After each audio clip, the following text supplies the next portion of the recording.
Hello, this is the Modern Longevitarian, and I am Scott Stanfield. Welcome to episode 95. Thank you for watching on Spirituality Gone Wild, and also thank you for watching on LinkedIn. Today's topic is Cancer Sucks, a story that keeps rolling with my guest, DeAndre Wilson. He's live and in person backstage right now from Evansville, Indiana, and so I'm super excited to have him on. But before we do, let's take care of a little business.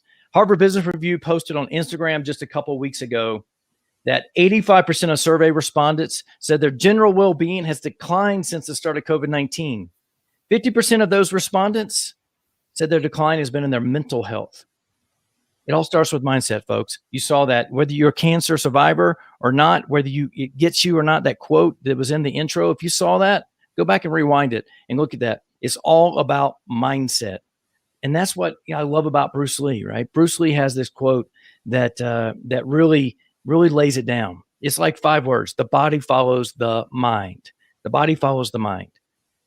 And the more I do this, the longer I do this, the more I realize how important mindset is more than anything. It's also about releasing the things that hold you back, in addition to adding things that can help move you forward. And today is about moving forward. It's about keeping rolling, and with the Keep Rolling campaign that DeAndre has. And so if you're, if you think the way that you think, if you think the way you think, right, that's kind of a funny way of saying this, determines how you act and feel in your body composition, you're right. Henry Ford said, whether you think you can or you can't, you're right.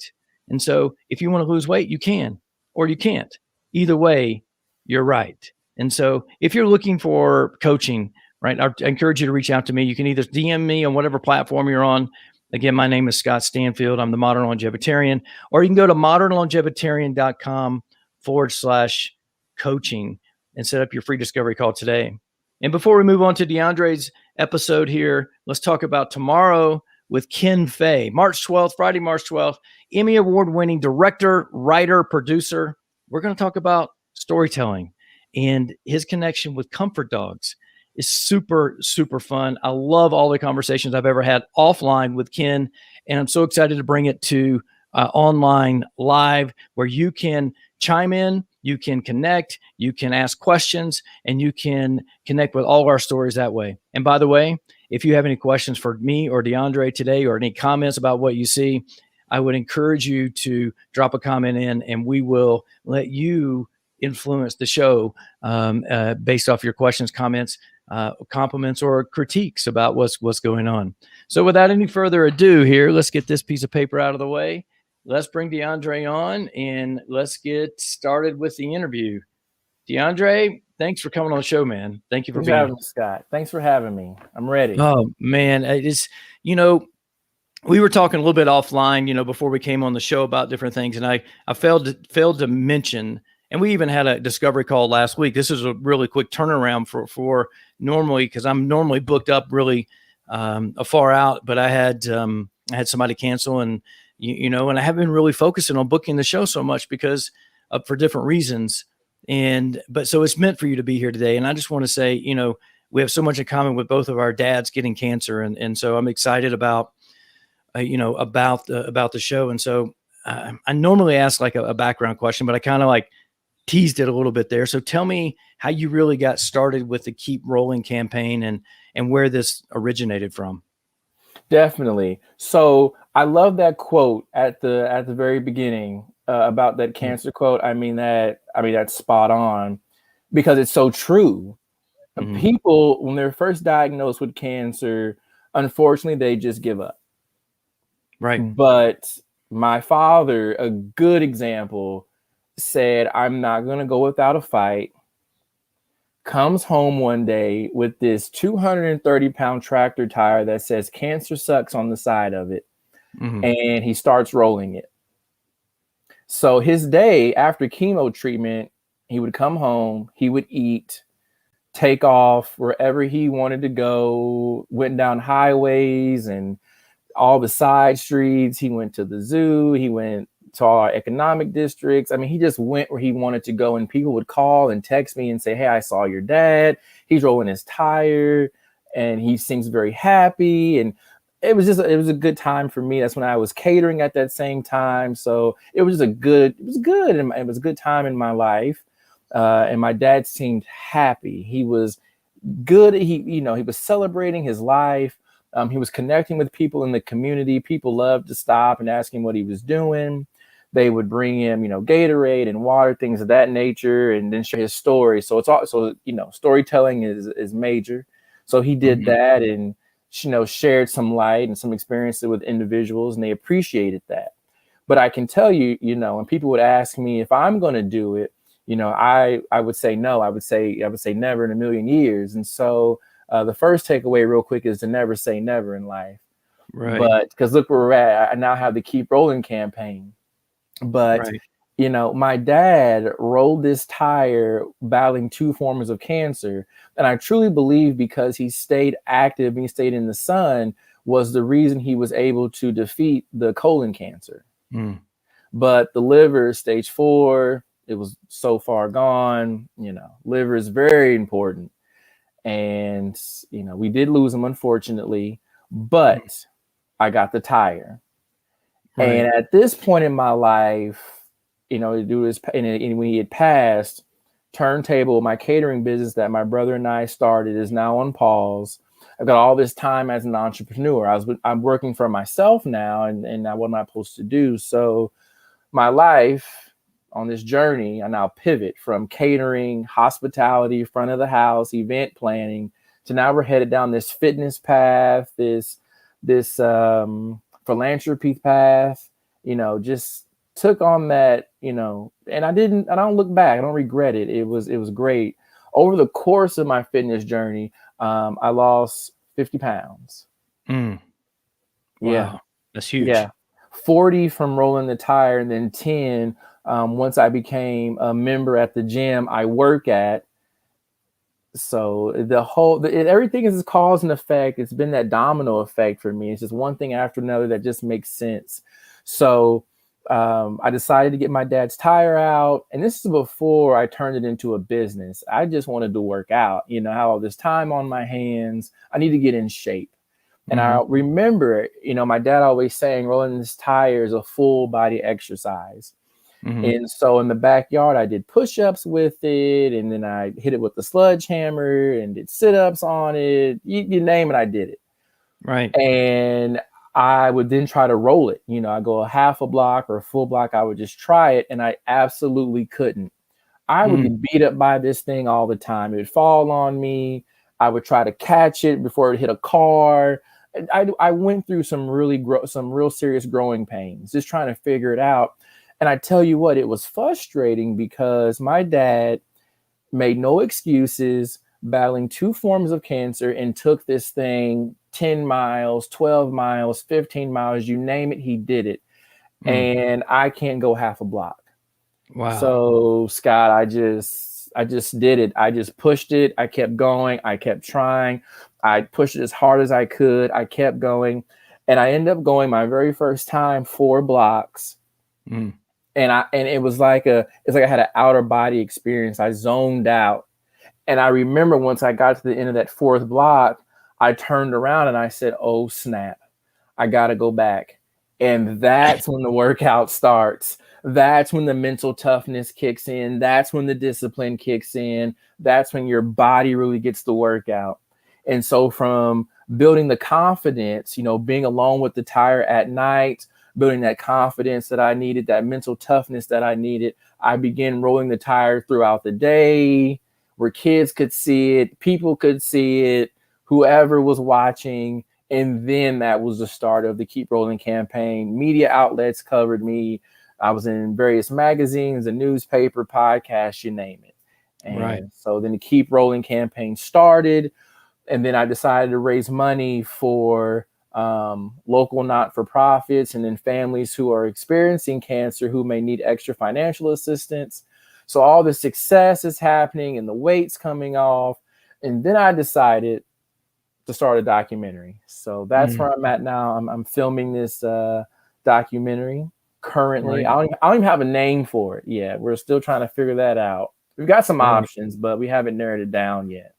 Right. That's an amazing story. So maybe, I'm in Park City, Utah. So maybe you'll be at the Sundance Film Festival when we're back open. And then, We are 7,000 feet in a mountain. I don't know if you would bring the tire with you or not, but you may lose it, right? Because it would roll down the side of a mountain, a rocky mountain, right? So, right. With that, what I hear at the base of this, and I'm getting chills even getting ready to say this, is a story of resilience is what I really, really hear. Right. I mean, there's so many positive benefits to this. Just backing up, because I don't know about you, but my dad, we look up at dads are like the strongest people that we know, right? They're our hero. Yeah. You've got the Batman headband on. I've got my Superman shirt on, right? So we didn't know this. We didn't plan the Batman versus Superman, DC Universe show today, but superheroes, right? Our dads are superheroes for us. They're stronger. They fix things. They're there for us.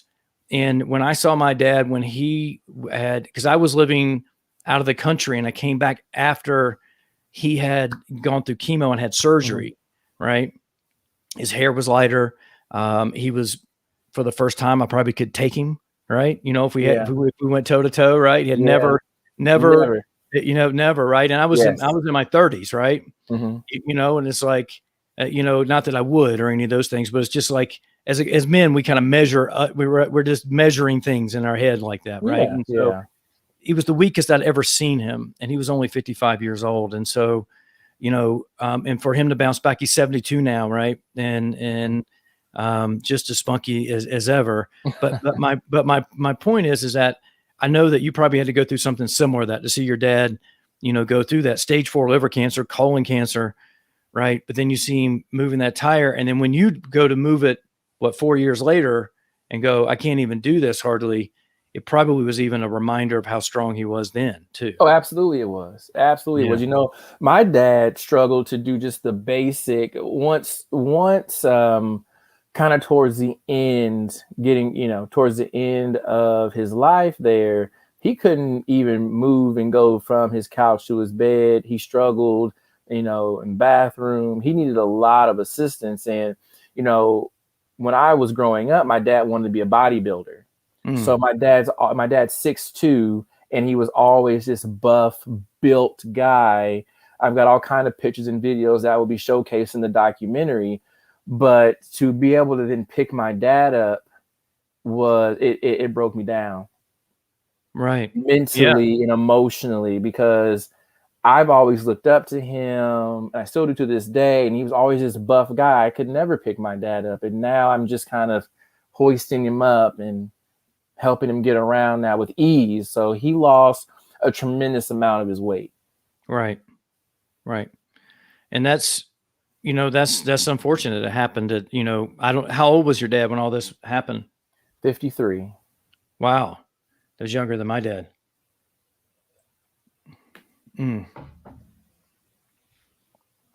So, fast forward now, what wisdom have you drawn from that whole experience going through that with your dad, about, and how are you carrying that onto your health, and what's the story you're telling people about how to, about cancer now, Yeah. So the first, like I mentioned before, is never say never. That's the first. I'm also, in my story, I'm telling people about being active and eating right. Stop eating more than you should. Portion size is important. So I'm also leading with that. I'm also leading with try to increase your immune system. Leave the fast food alone. Just everything we've already heard. I'm just trying to reinforce it. Right. And then just to be active, be in the sun. The sun is the best disinfectant we have.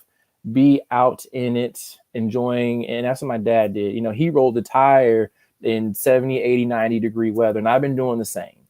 So get out, get active.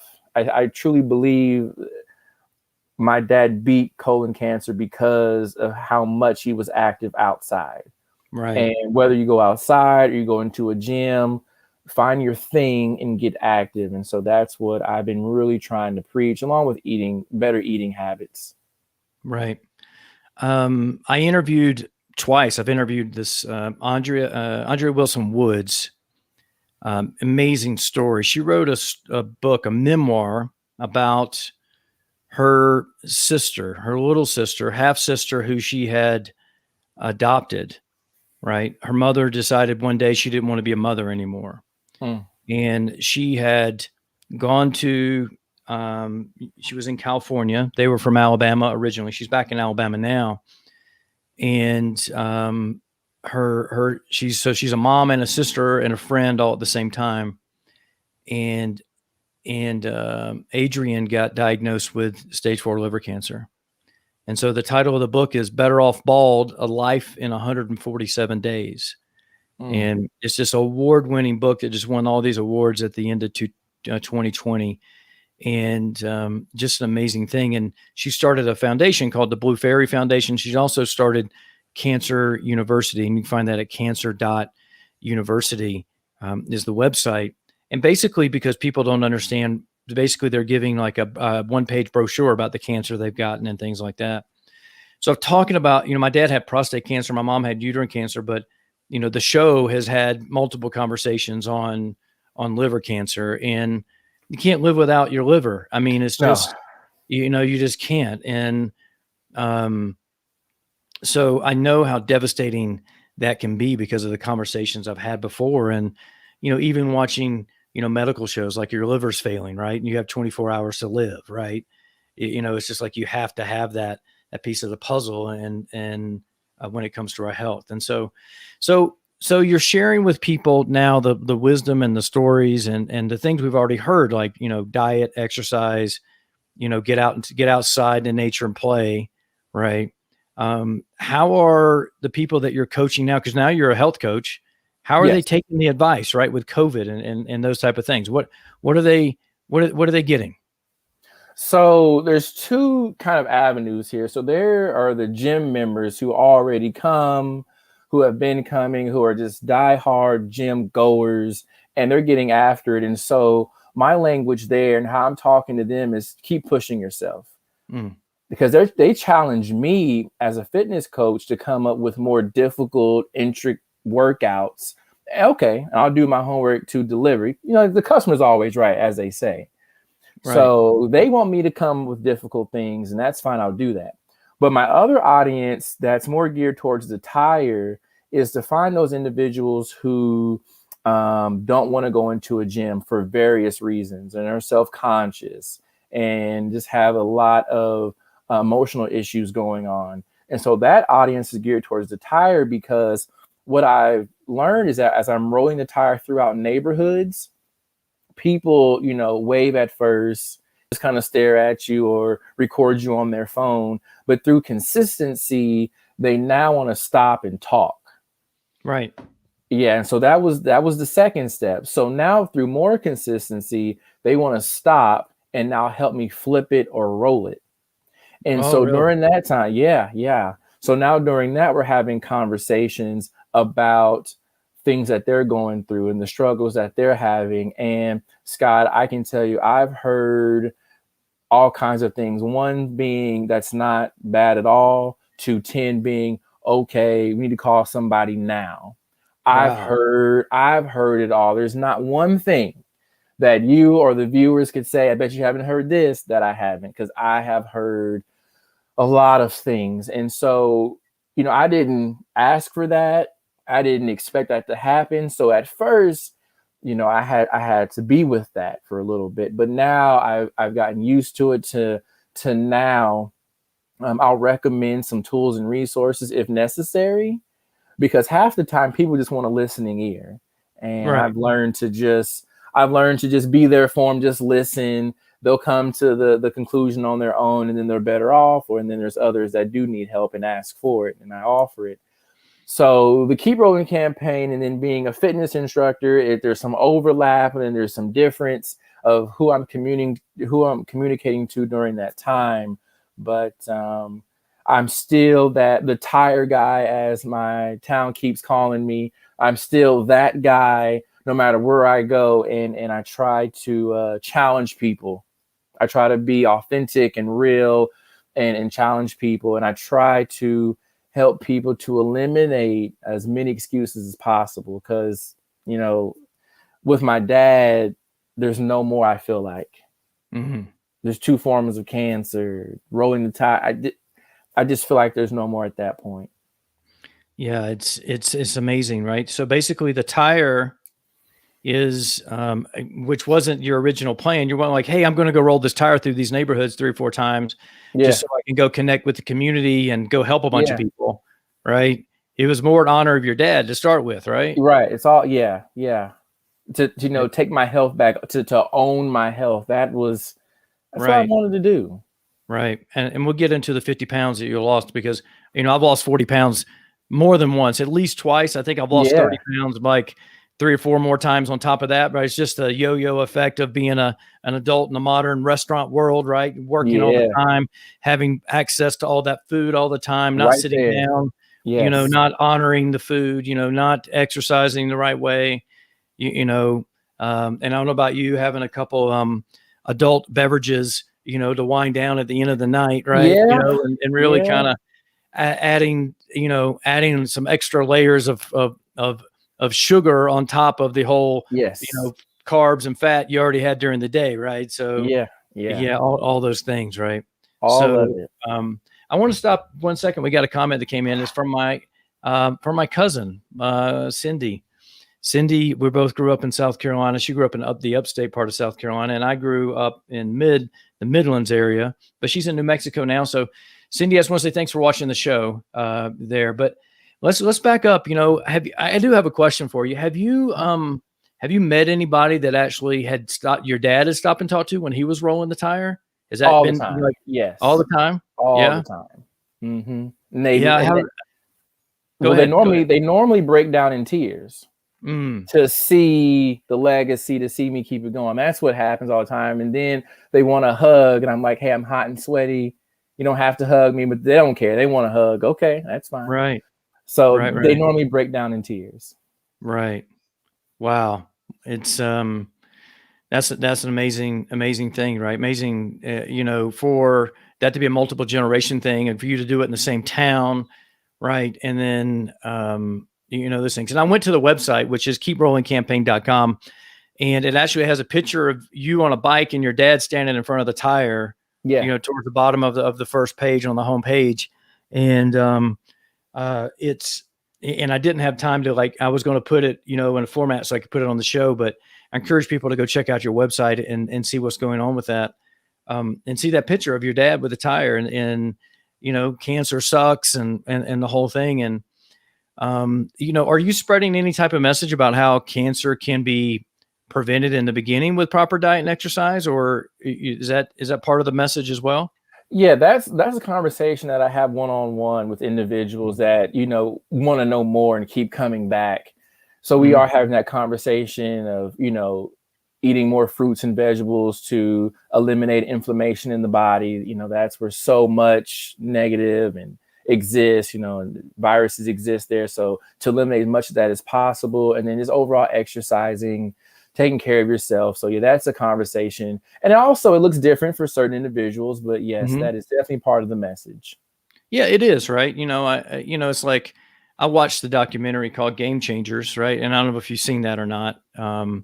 I recommend people to watch it so they can just understand the benefits of eating more plants, right? Because and that involves fruits and vegetables, right? And this is a vegan documentary, so they talk about eating all those things, but they take multiple athletes and they would have them eat a meat meal, and then they would do a blood test on them, or different type of test, and then they have then they would have them eat a plant-based meal the next day, and then do a blood test on them, and then show those type of things, and they can show differences in performance, recovery, those type of things. But one of them that really kind of dawned on me was this boxer from Philadelphia, and he goes, asparagus didn't exist in my world till like 3 years ago, right? He never knew about it. He goes, we had canned spinach and those type of things growing up. So, when you start talking about eating, A, start eating more plants, right? But B, once you just be adventurous in your diet and try new things, because each one of those plants has its own microbiome, has its own molecular structure in terms of fiber that feeds different good bacteria in your gut microbiome. Yes. And you need those bacterias, right? Where, a burger from the local fast food joint with French fries and high fructose loaded ketchup or whatever you're putting on your fries is not going to feed your microbiome in the way that, if you're eating a fresh vegetable that's been lightly steamed or sauteed, or you could watch or roasted like yesterday, right? When I say we do a live cooking show, my daughter produces it. So it's with Scott and Fancy Pants. And we talked about the fasting mimicking diet, which is 100% plant-based for 5 days. First day is 1,100 calories. The second day is, days 2 through 5 are 800 calories, right? It's just a 5-day kind of like reset button where you can get the benefits of fasting without actually having to be 100% fasted, right? And so those are the things that I wanted to get across there. But we've got two things that came in. One from John Jensen just now. John, thanks for watching the show. And he's got a question for you. He goes, DeAndre, I love that you're working on a documentary. Are you going to publish a book as well? I would like to. There's already so much going on. I would need help with it. And I'm interested if someone out there in LinkedIn world would be interested in helping me. But I wouldn't mind doing it. It's definitely on my bucket list. Awesome. There's options of self-publishing too, right? Mm-hmm. It's just getting it done. And there's so many things, like I showed my son the other day with his, he just started college. I'm like, you can just speak your papers. You don't have to actually type them anymore, right? You can just hit the dictation button like you do to your phone, true. right? Yeah. So you could talk it. And there's ways you could do this, right? You can pay companies like Rev, right? Where you could just speak it into like a voice memo and use $1 per minute to get it transcribed, right? Then you got to just edit it, right? And so there you go. Those type of things, right? So it's there's so much different than what it used to be. Mm-hmm. So Cindy's got some questions for you and me both, right? So question, guys, I need to lose some and some ideas that work better because I'm older and it's very hard. I will lose, but then again, gain a lot more back, but also have thyroid trouble, which makes it even harder, with that. So what advice, I mean, just by the way, any advice we give for weight loss or any of those type of things, Cindy or anybody else, this for educational purposes only. You got to take it into your own risk, check with a doctor or somebody before you actually make any of these changes to your diet or exercise or those type of things. So DeAndre, you and I are protected now. We don't have to worry about, anybody, coming back at us now. But, like if you had to give her, like a couple tips, to anybody, Cindy specifically. And by the way, Cindy, you're not that old. You're younger than I am. And I turn 49 next week. So, and so I lost 40 pounds at age 40. It's a little different for guys than it is for girls. But DeAndre, what kind of advice would you, being a certified personal trainer, what do you got for? What I've learned is that working out is 80-20, 80% your diet, 20% of actually working out. And so I would just say, what are you putting into your body? What does the meals look like throughout the day? Are you snacking? What are you snacking on at that point? So I would look at definitely dieting, definitely what you're putting into your body. Right. So what I would say is, and I agree. I've heard 70-30, 80-20, the same thing. Yeah. And that's what really, 9 years ago, Cindy, when I lost the weight for the last time, by the way, here's my before and after picture, right? Just everybody wants to see this, right? Yeah, let's see it. 31 and 2 years ago, 46 years old. So I'm holding my niece, Kaylee, who she's 22 years old, out of the military now. Mm-hmm. And in the red picture, my after picture, my arm is around my dad at his 70th birthday. So those are that's where those pictures come from. So Cindy, here's the thing. All right. Diet is extremely important, but it's not also what you eat, is when you eat that matters. Yeah. Because if you can eat diet that is high in carbohydrates and still at some point get into ketosis, which means your body burning fat, or give the signal for your body to burn fat. If you don't go long enough between meals, that if anybody, and this is science, this is basically hormone, like nobody can argue this. This is about hormones, and the hormone is called insulin, right? And as this happens, anytime you eat anything that's was considered high glycemic, in which basically spikes your blood sugar, therefore causes insulin to be released by the pancreas to counteract that. That insulin response to eating something like a banana or an orange or an apple or bread or pasta or pizza or that dessert that you love or a yogurt that has more sugar in it than a soda, or if a soda, any of those things that you're going to have is going to spike your insulin in response to having that high blood sugar. It takes 13 hours for that insulin response to get back down. When insulin is high, during that 13 hours, there's only one signal your body gets: store fat. That's it, no matter what you do. Okay. You could eat, let's say you go have whatever meal you have, and 5 hours later, you go have the best workout of your life.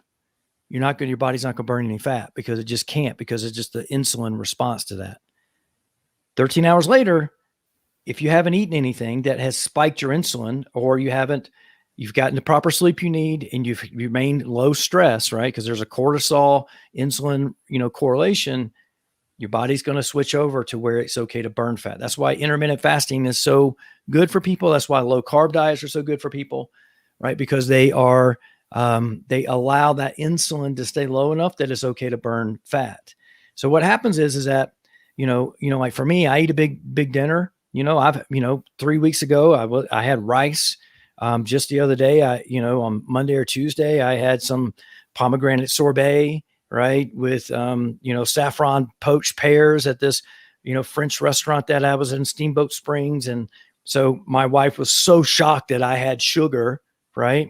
But it's about being metabolically flexible and understanding that I need to fast. So if there's no mistake in guessing why I did a cooking show on the fasting mimicking diet, right? Because I knew I had to go the other way because I'd gone one way. We tend to go one way, which is feast, feast, feast all the time, and never allowing our body to tap into its mechanical mechanisms that's designed to have us survive when we're actually fasting. So those are the things, right? Is that what you eat is important, but just as important, especially when it comes to weight loss, is when you eat. And I'm not trying to hijack the show. I'm just trying to give this. I've been intermittent fasting for 9 years. That's how I lost the 40 pounds, and how I kept it off. And I've been intermittent fasting. I was a very early adopter on that. I've tested multiple things. Dr. Pat Ballone sent me a message in LinkedIn today. She wrote the book. She's best-selling book, Why Are You Sick, Fat, and Tired? And I've had her on the show multiple times as well. And she said she wanted to know my top 2 biohacks that I would recommend to people. And number 1 is intermittent fasting all day long. Number 2, right, is I take my mouth shut at night when I sleep, right? And that's changed it forces me to breathe through my nose, right? And that does things for your nervous system, and you release nitric oxide and all those type of things. So Cindy's comment is, I fast for 12 hours for a few days. 12 is not enough, Cindy, right? It's just because what happens is that if you have a meal and then you have snacks or whatever, things like that. Yeah, I'm doing this right here. It's because your insulin spiked and it's just sending the message to store fat. If you're going to only fast 2 days a week, I would recommend 20 to 24 hours, but work up to that, and do that. So it gives your body time to burn fat, because you're not even getting past the 13-hour mark with your insulin, right? Dr. Dr. Mindy Pelz is a great resource for fasting for women and what they need to do, especially around their cycles and all those type of things. Being a guy, I'm not 100% expert on all that stuff, but she talks about when you should eat carbs, when you shouldn't eat carbs, and in relation to your cycle. And she even has a lot of information because she's, postmenopausal. So you can tap into that too, depending on where you're at in that whole thing. But 48's young. You've got 48 years to go at least. You just got to make some changes right now to get that weight off, because that's one of the most important things you could do for that. Anyway. Yeah. And I like to say that I fast for 16 hours. And during that time, I drink 2 gallons of water. So that's also been very helpful. Wow. That's a lot of water, man. Yeah. A lot of water. But it's a lot warmer in Evansville where you are, right? Than a lot of water. Yeah. Wow. Yeah. That's awesome. So you're doing 16, I did the fasting mimicking diet yesterday. I ate a little bit more than what I wanted to. It was just my lack of sleep. I took a 4-hour nap. But then, and by the way, you're welcome, Cindy, anytime. You're welcome. Yep. And just shoot me a message. We can chat, privately too if you got any other questions along the way. But I'm actually planning probably to go 36 hours just water fasted, just to kind of give my body time to reset. So I'm not planning on eating anything today. I had a cup of coffee today, and if I'm going to go that long, I typically won't have a second cup of coffee because it makes me hungry, right? Yeah. So I've had black coffee today.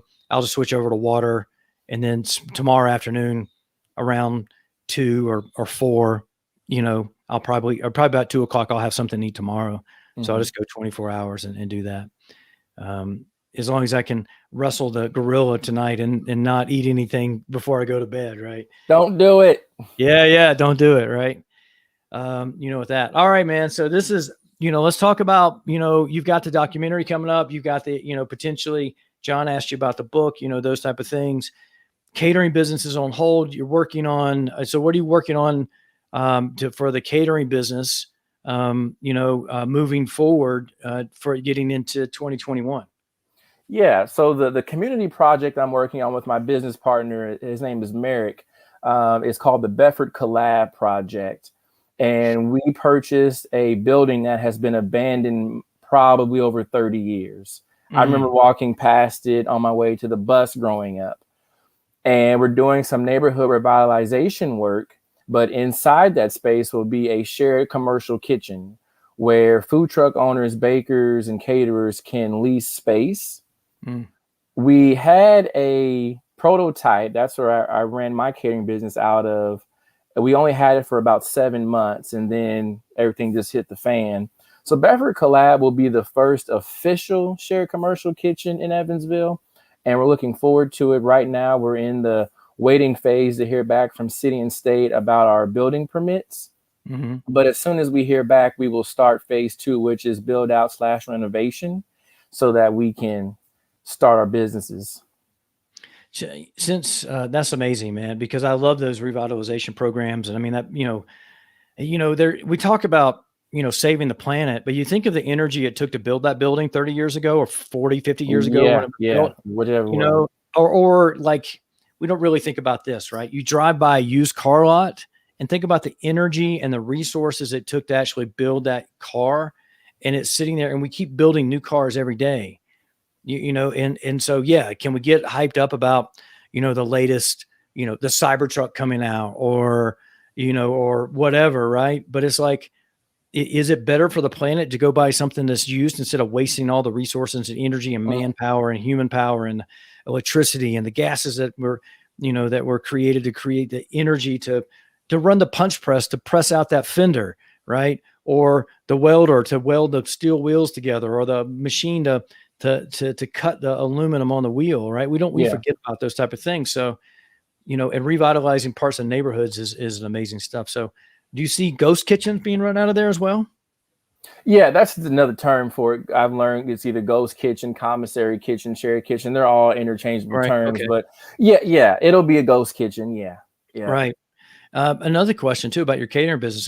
Do you think now that you're a personal trainer, because of your transformation, that you may have a different menu that might be a healthier version of a menu post-COVID that you may not have had before? Well, like they say, the customer's always right. I'm not going to try to get the customer. The customer wants fried Southern food, fried chicken, macaroni and cheese, all the trimmings. That's fine. Right. If they ask, what would I do to kind of substitute, then I'll make that recommendation. But you came to me for a reason, and this is what you want, and I'll deliver. My head chef is working on a simpler menu. So before, we had probably a 1 to 2 page menu. Now we're probably going to have about a half a page menu, just so we can build up while the catering industry and restaurant industry is repairing itself. So we won't take on so much food costs early. Have a very basic menu. We can get food out the door quicker. I'm looking to do a few pop-ups as well in the neighborhood. So that's what we're working on. But I mean, if I'm asked, I will make my recommendations to substitute a healthier option. Right. I think most time if people are booking a catering event, a lot of times they may be just looking to splurge, right? Yeah. And do that. I haven't had fried chicken in so long. I can't even tell you the last time that I did. You come to Evansville. You go anywhere, it's there. Right. Yeah. Well, I'm from South Carolina, right? If Yeah. it's not deep fried, it's double battered and deep fried. I mean, it's Yeah. like, Yeah. yeah, or cooked with fat back or bacon grease or, Yeah. all those type of things, right? I mean, Southern food's changed a lot, especially in Charleston and the foodie towns Yeah. and those type of things, right? Restaurants like Husk and things like that have really changed the way that we look at Southern food Yeah. and the traditional Southern foods. Mhm. But what I call the SSAD, the super sad version of this, or the Southern sad diet, is, and maybe you and I were talking, I stumbled across the news report about the CDC released their life expectancy by states. Mhm. And the first bullet point on CNBC was, if you were born in, not live in, born in, and I was born in and lived there for 29 years, born in a Southern state, your life expectancy is going to be less than by 4 years than if you were in these other states, like Hawaii's number 1, Colorado's number 3, California's 2. So it goes Hawaii, California, Colorado, right? And, where South Carolina's 43 on the list, Indiana's 38 on the list. I looked it up because I was interviewing you today. Yeah. And that has to do with like regional beliefs around diet, right? It has to be a piece of it, and exercise and, and also industry. What do we do to make a living? Right. Mhm. So what did your dad do for a job? So my dad worked in the sanitation company. Mm-hmm. And so all day you're throwing around gas or trash and you're around fumes. So that, probably added to why he got cancer. Right. I wouldn't bet on that. And, here in Evansville, we have a lot of factories, a lot of industrial work. So it's not clean. Yeah. So he's inhaling, you're inhaling, not the cleanest air, right? It's not the clean mountain air, not the clean mountain spring air you think of, right? Those type of things. And then, if you think about our liver does is clearing the toxins out, right? Mm-hmm. And it was just the overburden of having to clean those toxins, right? Same thing, being around the fumes of, my first job, I raced go-karts and I worked at a go-kart shop, and, I was telling somebody just yesterday, I mean, when you think about, okay, I would take an engine apart that had, oil on it, right? And we used methanol as fuel.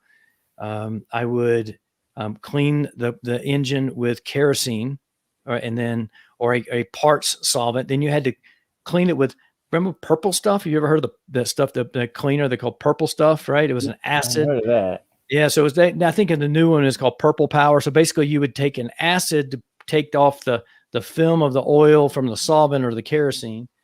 We would soak our tires in diesel fuel to soften the rubber. We had tire preps. We'd use creosote, which is what they use to preserve the telephone poles and railroad ties. You had to have a chemical license to buy that. We didn't use gloves, respirators, nothing like that.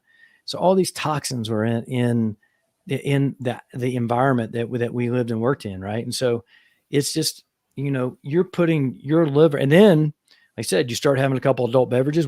People who drink too much, what happens, right? It gets cirrhosis of the liver, fatty foods, right? Fatty liver from eating fatty foods, high fructose corn syrup. All of that. So all that weighs in, and environmental choices, man, are big, man. Huge. They are. They are. Yeah. I've walked into restaurants when the hood cleaners were there, and the chemicals would take my breath away. They're so caustic. I mean, just like, you've been there, right? You've seen what they do to. Oh, I leave. I leave. I experienced it for the first time. Let's see, I'm 29 now. I experienced it my first time watching a huge hood system being professionally cleaned. I think I was 23, 24, left immediately. Yeah. Left. I was going to throw up. I couldn't be in there. I know. And those guys are just in there like it's a normal everyday thing they do. And it is everything, right? Yeah. Didn't have like a face cover or anything, just there. Yeah, exactly. And so just wild, right? When we start thinking about those things, and we are, we don't really put all those pieces together, right? Mm-hmm. We don't, right? It's like, like, for instance, we have an old Jeep that we plow our driveway with, a 1967 Jeep. And I have to go down there and work on that same thing sometimes, like the hydraulic pump for the plow went out, right? And on Super Bowl Sunday, I'm down there. We're supposed to get a bunch of snow. I've gone to Home Depot. I got an O-ring. I've got transmission fluid. I've got to tap out this hole and re-drill it and tap it, put some oil on. I'm, and doing all those things, and I'm getting all this stuff all over my hands, right? Here I am still living life as a longevitarian, but that's why I call it modern longevitarian, because, 100 years ago, someone who was born, who may be like this lady, she's 117 years old that lives in Okinawa, Japan, right? I doubt she's like, it had as much transmission fluid on her hands and that I have, right? Or eating a sandwich with dirty hands right at the racetrack or any of those type of things, and getting those chemicals in, or sat in a cloud of methanol exhaust, right? At, 18th on the grid at a national event, right? Those type of things, right? Just, it's just amazing, what we have to look at in this modern world because of the man-made environment that we live in. Yeah. And that's what makes it so unique, right? And we've accepted it, we've accepted it. Right. We have, right? We have, for sure. The gas is given off by different things. Like we have some rubber mats, like very similar to what we would have in restaurant kitchens that we put in our garage, right? Yeah. And when the sun beams down on them during the spring and stuff, we have to move them because the gas release off of them will take your breath away, right? So you have to be careful with that type of stuff, right? And so as you could just smell it, right? They're not so much now because they're older, but when they first got them, it was like I put 2 nails in the wall and hung them up, and we get them out of the sun, right? So we don't have to worry about that. It's just a winter thing that we have, but those things. And so, man, so the tire is such an inspirational symbol in your community. Is. Yeah. I commend you for doing it and carrying on what your dad did. And, did he ever tell you what inspired him to do the tire? Did he ever tell you that? When he brought it home for the first time, I said, Dad, what are you going to do with this? And he just said, I'm going to roll it. And I left it there. I just left it there. I was like, okay, well, you do that and just have fun and be safe. And that was how that conversation went. And then next thing you know, I see him going down the side of the street with it. And I was like, oh, that's what okay. That's what he was going to do with it. And that's how the conversation went. I wish I would have, looking back, asked for more details. But that picture you saw on my website, we were in a local parade together. Oh, really? And I was beside him on the bike you saw, and he was beside me rolling the tire down the parade, in the parade. Right. Wow. I know he's been such an inspiration to you and so many people. And I mean, especially if they see you and then they break down into tears knowing that. Yeah. Because some people probably did they know he'd passed away sometimes, or probably not, right? Yeah. Some didn't know. Right. Some had no idea. So that moment that I'm telling this story, that's powerful.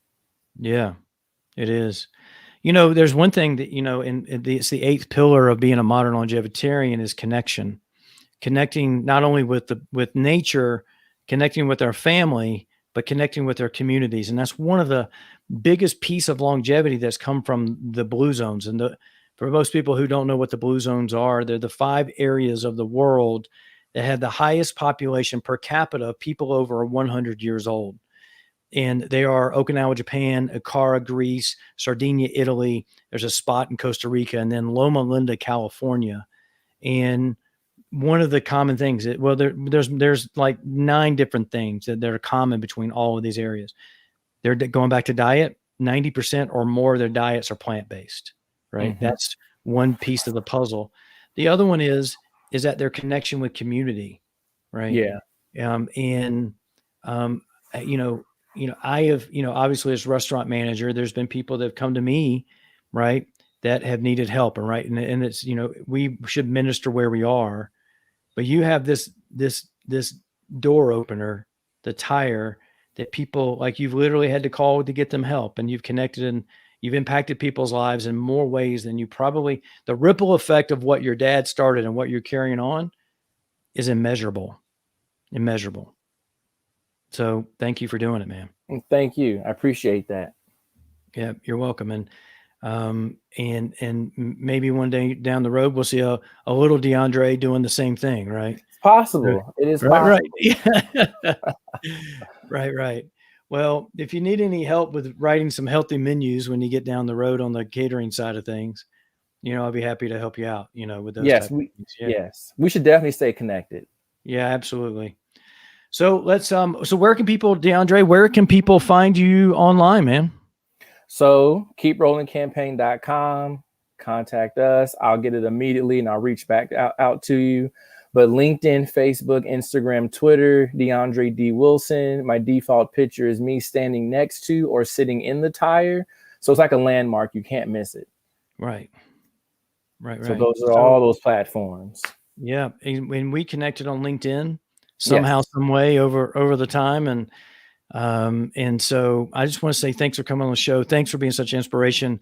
I know that, when I wrap up the show and once I get a couple things done here, I'm going to go out and connect with nature today. I'm going to go out on a hike and do a Wim Hof action. I haven't done it as much as I'd like to this winter because I've been spending a lot of time interviewing fine folks like you, man. And so, and doing those things, but I definitely, and do that in a fasted state, which is another whole level of stuff. And so, with those things, if you could give one piece of advice to people, as a lasting or ending note, what would that be, DeAndre? Never give up.